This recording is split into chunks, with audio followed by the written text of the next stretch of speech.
Alright, what is up folks? So today we're going to be solving this lab, visible error-based SQL injection. Let's just dive into it. So to tell us the application uses a tracking cookie, this is important. And basically what we need to do is we need to get the password of the administrator user from the users table. So when we go to the lab, first thing we're going to do, I've already solved it, but we will solve it one more time. I'm going to turn my intercept on Burp Suite, and I'll refresh this. There we go, and that's the request I want. Now to start off, remember they told us, they mentioned the tracking cookie in the description. That's important because that's where the SQL injection vulnerability actually lies. So all I've done is I've deleted everything that I had before. I'll just do it one more time. All this content I've deleted. I've left one letter in, and I'm going to add a single quote to start our SQL injection. And when I do this, we see that the server throws an error, and this is good. And it's telling us that, this is the reason the error was thrown.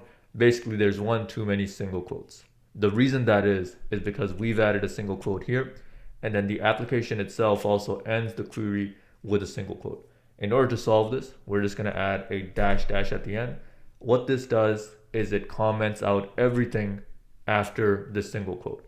So any other single quotes or anything that will be appended to the query on the back end, that's not going to have any effect because this comment will make sure that anything after this single quote we've added is going to be commented out. So let's send that. And we see we no longer have the error. Now what we want to do is we want to basically get the password for the administrator user, but we're going to do it through an error.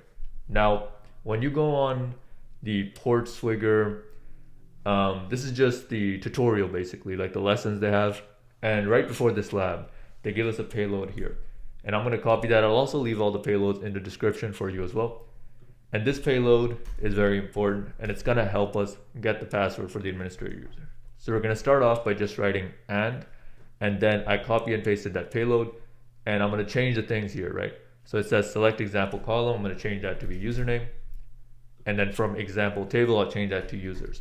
The name of the column and the name of the table I got from the lab description. And let's add our comment at the end. Okay. Now this throws an error, and it tells us that after the and, we need to have a Boolean type of argument. Now in order to do this, we can just say 1 equals, and now this statement is going to be of a Boolean type, right? It'll return a true or false. Okay, now it's telling us that this over here, select username from users, it's returning too many rows. There's more than one row in the users table, and this query here only expects one row. In order to fix this, we're going to add limit 1, and we're going to send that. Now we see over here, this is exactly what we want. What we've done here is we've told it, hey, cast this string type as an integer. Now, of course, the string type administrator cannot be cast as an integer, so it's throwing an error saying, hey, I cannot convert this administrator string into an integer. This is exactly what we want. Through this error message, we've been able to figure out that in the users table, the first row is for the administrator user. And now what we'll do is instead of select username, we'll select password. And because we've done limit 1, it's only going to retrieve the first row. So now we will get the password for the administrator user. And we see here, again, it throws the error, says, hey, this string type I cannot convert into an int. But from that error, we've actually been able to retrieve the password. So we can go ahead and copy that. And I'm going to turn my intercept off. And now when we go to our lab, it's very simple. I'm just going to log out really quick. Administrator, and there's the password. There we go. I'm logged in and the lab is solved. So I hope that helped you out. I'll leave all the payloads in the description. And I'm very motivated with this cybersecurity shit right now. I'm doing bug bounty. I work in the field as a cloud security engineer.